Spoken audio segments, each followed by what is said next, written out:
Peter. And Michael, you going to want to have some questions, or are you going to just talk from the audience, or are you going to just, okay, it's up to you. We'll just see where... Run out of okay, up to you. Thank you. Yeah, if we run out of things to say, then we'll have to recruit you. I'm curious why you're in the content creation business. I'm curious because I'm a content creator, so what are you doing on my turf? And there's an entire content creation industry. Major media companies, small media companies, Hollywood, television business. What do you bring to the content game? There are many times I ask that question, what are we doing in this business? I think it comes back to, in the old days, whether they called it TV spots, print ads, direct marketing, whatever, to some degree we've always been in the content business. The content at that time was delivered through a lot of fixed media channels and the ability to do that. And I think as agencies over time and the relationships they've had with clients, we've developed that powerful relationship with our clients of understanding their brands, the strategies they want to do, and the messages and the communications they want to be in. Well, just let me stop you there, because you were in the content, the advertising, ad agencies were in the content business. Mm-hmm. And then they made the very calculated decision to get out of the content business. It was too expensive. It was too the margins weren't. I mean, for all of those reasons. Plus, it gave them a kind of distance from the client. Right. And so for decades, the advertising world went around, so they didn't want to be in the content business. They didn't like the content business. That's not what they did. What they did was make ads. Somebody else made content. But then that changed. And no one has ever sort of said to me, okay, it changed because. Well, I think it's a good question, and I don't know if anyone's ever had the right answer or they ever think about the reason they shifted. I mean, I think, from what I've seen, my experience is clients asked us to. And it goes back to that relationship of the idea, the brand strategy, the communication strategy, that relationship that we've always had through times with our brands. They've sucked us back into things and going, we need help. How do we as a brand exist and create content that's relevant? Did the clients ask this because they were unhappy with the content that the traditional content creators were providing, or did they ask this because they began to see content as an extension of other kinds of messages, or a blurring of messages? Well, I think there's a few points. I think they I'm not sure they liked the content. I'm not sure they had the ability to explain correctly what kind of, from the creation of the content that they were looking for, in articulating that, and I think they thought the agencies, and still think agencies can help them do that. The breadth of the content, I think, has been another thing that they struggle with, and where they go with their content. And then the other thing is, I think some brands, not all, but some brands realizing that the things that they do are creating content, or they themselves have become content creators or destinations, and a lot of that's because of what's happened with technology as it's evolved, and it's opened the ability for many ways for them to be a part of either content creation or assimilate themselves with other content. Okay, so now you're in the content business. Mm-hmm. How much are you in the content business? I think in terms of it, well, that's a hard thing to measure in the world of giant content. I think we're in a piece of the content business. You know, I think there's enough content out there, and there's enough things going on out there that it's a big enough pie for everybody, you know, to have a role within that. I think that for me, you know, what I deal with on a daily basis, we look at, are we in the, you know, how much of the content creation are we in, the actual creation of it, or how much are we in the kind of the, I'd say, curation of the content that our clients want to be associated with. And so I think we're doing a lot more on the curation side of it and a lot less on the content creation side of it, mainly because of the quantities that need to be done. Extend this out for me. If you are in the content business, if you're increasingly in the content business, why don't you get out of the advertising business? The content business is a much bigger and more profitable business than the ad business has ever been. That's a question I think some clients ask. And again, clients, there's on the client spectrum, I think there's clients that are very savvy into content and understand the power of content for them, and that they can, for the most part, they could spend their money with either creation of their own content or the association with content that, from a strategic standpoint, is right for them, and take advantage of that and put all their money in that. Then there's some that I feel like, you know, not necessarily all the way there in that camp, that still believe in the ultimate control of the ideas that they want to get out strategically and have the most control over, and they can handle that in a much more traditional way and have much more control over the messaging that they're putting out there. So, you know, as long as these dynamics exist, you know, we need to be in the business of both. You know, I think it again comes back to the core for what, you know, advertising agency strengths are, is helping clients understand their brand strategies and the ideas that they need to put out in the world. But if you've, from that point, if that's your point of entry, but then you become content creators and good content creators, why do you then stay hooked to the client?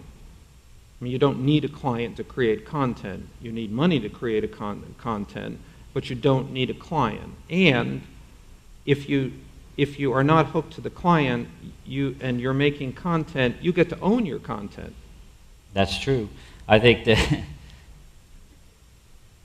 if I was a 5-person agency, I'd say yes.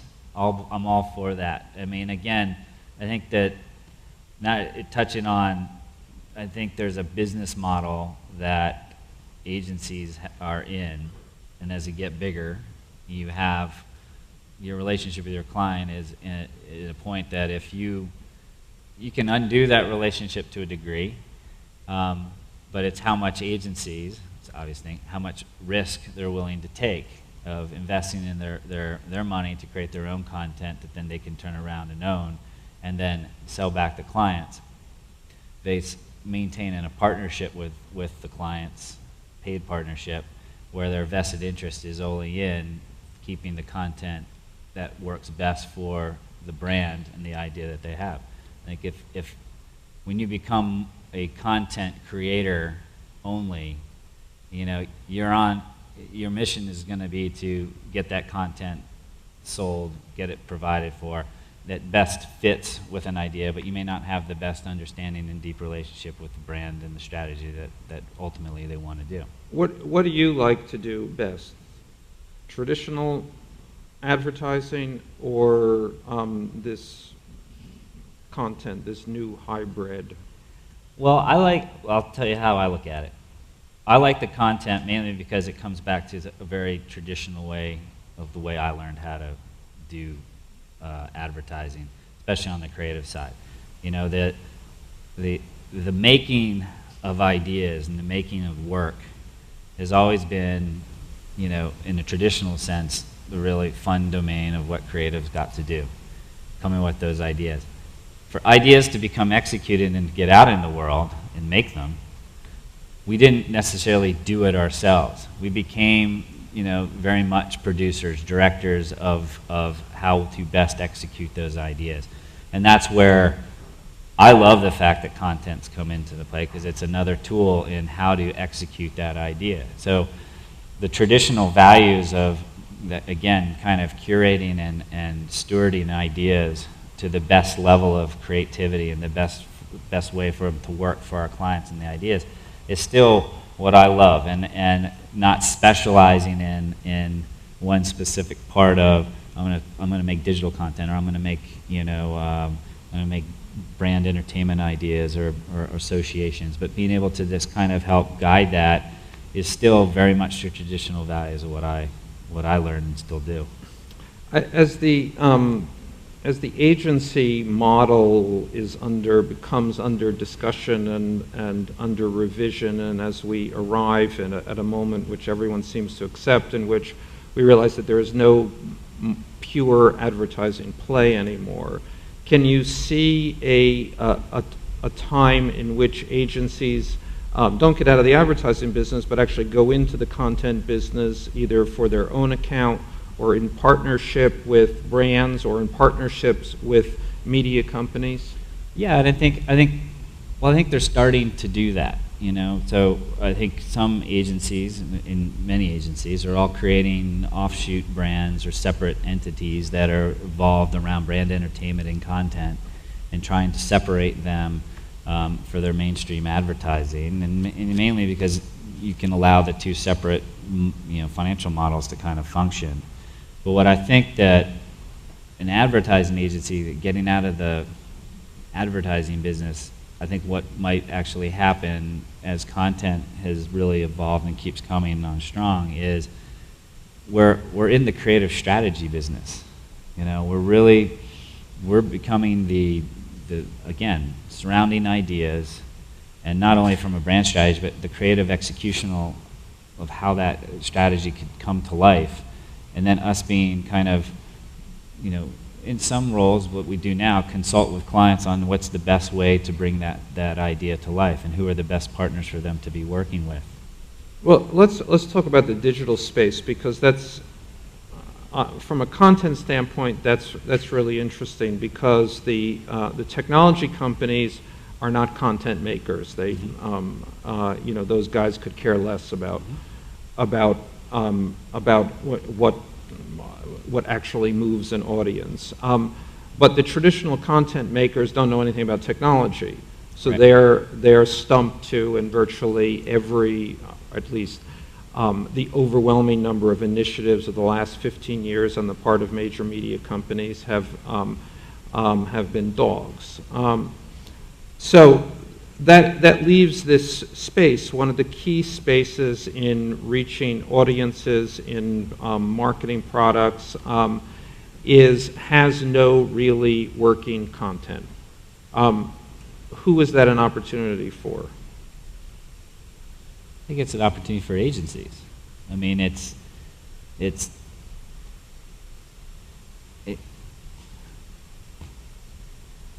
don't really know how to explain how it is an opportunity at this moment, but there's an opportunity there because it's more of a narrow niche of how we can find, again, a narrower niche that still directly relates back to, broken record, the strategic direction our clients want to do, that fits within the models that have been built by or that are happening with the digital media, and how it's evolved, and how it's kind of created its own kind of media compilations of groups of different specializations of entertainment, and you name it. Tell me about some of the actual success stories that you see here, that you've been involved with, or that other your colleagues are doing. Well, I mean, I think they talked about it earlier, but Macy's has been a success story for us. I think it's kind of more along the model of how, from a content standpoint, we can work, where Macy's themselves, kind of a brand that's kind of understands things on this side of the scale, where they've they look at themselves as an entertainment brand, one. They also look at their retail stores as not only retail stores, but media channels. And so they look at themselves as this kind of a media property, that one of the responsibilities they have is besides delivering great products that people want, is localization and entertainment factor, and delivering on that to individuals in different parts wherever they happen to live. So they kind of get that, and so they look at advertising, as two things. There can be promotional advertising, what you expect, retail sales and stuff, or the majority of what they also need to do, which is content that what we're providing out to consumers is rewarding to them, engaging, and is ongoing for them, and isn't just one-way advertising. So, for example, they've done how they've involved people to bring into $1 Million Makeover, which was a really nice show that they put together that went across all their properties, how they helped go into communities and discover people that would best participate in it. How we've done Backstage Pass, which I think is an interesting digital app and technology, but then delivers content that gives you access to the stars and the celebrities that are associated with and their fashion designers, and how they can be pulled into your shopping experience. Even down to Virginia, which has become an entertainment property at Holiday for them, and down to how we're bringing augmented reality into the apps and providing new shopping experiences. Everything they do is some form of content and entertainment that they need to provide, and they kind of operate as their own kind of little ecosystem. Tell me how a brand thinks about this. A brand decides we want something different than traditional 30-second spots or whatever. We want more. They come to you. Who else do they go to as a brand explores this? Well, I mean, this is another way of asking who are your competitors. Well, it's interesting. They'll go to our media partners. I mean, it's the media partners that they work with can provide them with access to interesting content, entertainment deals as well. And so I think they've got interesting partnerships that they've already established, and they're probably leveraging some of those as well. So they're going to agencies, they're going to media companies, they're going to talent companies, CAA or William Morris Endeavor. Otherwise, or they're going to technology companies too, technology companies which are at the forefront of essentially using the tools to create content. Yeah, I think actually, I'm not sure how many of them are actually going to them as much as they're entertaining what they all have to say. I think, I talk to clients, the CMOs that we work with, and they can spend their entire day listening to pitches from... So everybody's pitching. Yep. They're not necessarily shopping. Is that it? So it's a real... And the way I think they're open to shopping, what they're not revealing, or what they're not opening up is what's their plan, what's their business plan, what's their strategy for the year, what's going to be their communication architecture. So I think they do a lot of listening, and they go, how's that going to fit? And I think they do. I think they're very interested in hearing as many options to things as they possibly can, and more importantly, to figure out how do they fit into what they're planning on doing anyways. And a lot of times I think they listen to things that are interesting, but they're like, well, they just don't fit. But they're not sharing, most that I know will not share that communication architecture, that plan with them. But they're absolutely open to hearing the pitches that they're getting. What's the economic model, or what are variations on the economic model of creating content in partnership or in service to brands?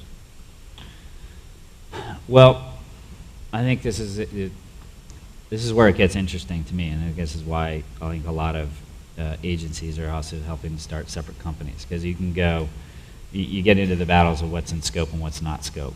You know, they're already paying you in some cases either a retainer or some form of payment that they would assume all the intellectual property and things that we're thinking up for them is already paid for.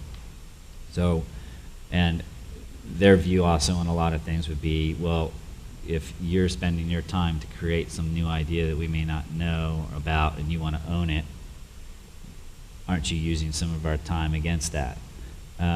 So I think there's a couple interesting economic models in terms of a new kind of mixed models, I think, where agencies can take a bit more risk, where there is more joint ownership in an idea, investment in an idea that then can pay out. You know, you've heard about guys that, you know, some agencies that have been doing things where they've created, you know, a video, or they've done some kind of content in cooperation with the client, and they decided they want to be paid based on residuals. And in the model, it sounds interesting, but in reality is when you take out the production costs of it, the client paid for, and you start realizing the above and beyond the financial model of where that would kick in, you realize that, well, there's really no upside for the agency in that moment. So I think that there is a potential for, you know, a new model or a better way for ownership possibilities and new models of how they work together. Why are agencies so leery of the risk involved with creating content on their own? I mean, I hear this all over, and it's always, you know, it's essentially a story of risk aversion. Yeah, and I think, well, it comes down to a couple of things. I think there's independent agencies, holding company agencies, they play by different rules, you know? So risk aversion, you know, is in an independent agency, it could be because they don't want to, or they have the ability to take more risk because of the way that their financial systems are set up. They can take an investment against their P&L, and it's on them. Base, you know, someone else of like a holding company taking an investment option against something that goes against their P&L that ultimately will affect the ultimate profit margin, et cetera, that then you're responsible for someone else. So the models of the things have... So it's really about the existing structures, yeah, and the way they work and the difficulties of sort of throwing out one thing and yep, and taking on a... I mean, that's why a lot of places, you know, let's start a new joint venture. Let's try something that's separate from the agency that can create a new model from scratch that isn't applying to the older financial model that at the time has you know, risk adverse because it's got so many people and so many things involved with it. Let's entertain a few questions. Anybody? The content business. Who's interested in the content business? Who wants to be in the content business? Who hates the content? It's got a question. Okay. No one? All right. We don't have any questions, sorry. David has a question. You know, you're dealing with the world pretty high up the food chain in terms of the agency business. So, how do you see the current economic and sort of market volatility impacting the content business right now? You know, are you approaching business any different than you did 3 or 4 months ago? You know, is it becoming a factor in the way you're doing business, and you know what you're seeing clients ask of you at this point? How's the world impacting you? Well, I mean, I think I think the content business, it's funny, it's not unlike, it gets mired with their vision on digital still. A lot of times they get put in the same bucket with our clients, and it's still almost a slightly new frontier in their minds. And so when things happen the way they are now, they will revert back to things that are much, you know, they're more familiar with. whether they're more measurable or not. But I've seen a lot of our clients are not for wrong reasons, gone back to a bit more of a traditional model. TV is having a big rise again, because they know what they're getting. Their level of risk, even if the content isn't expensive, those budgets are much smaller because they're pulling them back into their traditional media budgets, trying to create more things that they're used to in a more controllable way. So that's the number one thing I'm seeing. Their ability to go make a content deal or desire to go into partnership with that is kind of like, yeah, I'm interested, but why don't we we're going to wait on that. So keeping a client's energy about branching out and trying not new things, but how to broaden their brand's importance using in content. And partnerships that they can lead to, I think is definitely become something they're kind of putting the pause button on right now a little bit. Majority of them. It's not apply to everybody. What's the process of thinking about content in a world in which content itself is no longer a pure play? There may well be a marketing side of it, but there may well be a social side of it. There may well be there is obviously an interactive side of it. It's not just the question of making a traditional show or even a reality show. I mean, there are all of these. It's in content as well as anything is in a state of massive transformation. So, what's the process of thinking about that? Well, again, it comes back to like the definition of content. Again, to me, is where it's all kind of gone haywire. Like, if I asked 6 clients to tell me what content is, will most likely get 6 different answers. Because they do look at social media and their Facebook pages and the way they're doing that as content. Then they look at that as a unit. Then they look at what they might do on that as additional content. So they don't. It's a complicated thing when you talk to a client about what content is, and it's like the narrowing of what type of content they should be in is kind of more of the discussions of what I like to have with them, or we start having with them. And it's also what allows us to actually, the level of comfort that they have in actually going into a content play.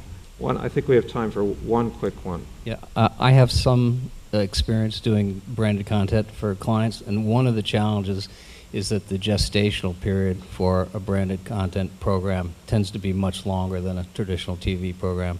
And also the benefits don't accrue for a great deal of time sometimes, and that kind of comes up against the client's natural tendency to do short-term thinking. And so how do agencies get around that? Well, I'm not sure we get around it as much either. As much as we just spend a lot of time with our clients going, no, you got to keep it. I mean, there's a little bit of that, but I think one of the things that really comes into play on a long-term idea is really working with the media company that we're in partnership with and committing to that, because I think where those things play out better is if the funding is kind of been committed to on an ongoing basis, and media understands that this is a long-term play and they know the results they're going to get from that. And then we can make it, from a financial standpoint, look like, to some degree, the way we look at it is added value. Then we're in a better situation with them. Those programs tend to continue on longer. Definitely works with larger clients, especially when they get into I'd say like branded content, branded entertainment with some of the bigger media players, digital companies especially, where we're trying to do ongoing programs, whether it's MSN, AOL, different things that go on longer. That's the way we can kind of make sure that we can hold down that a bit. Peter, thank you so much. Yeah, thank you. Great.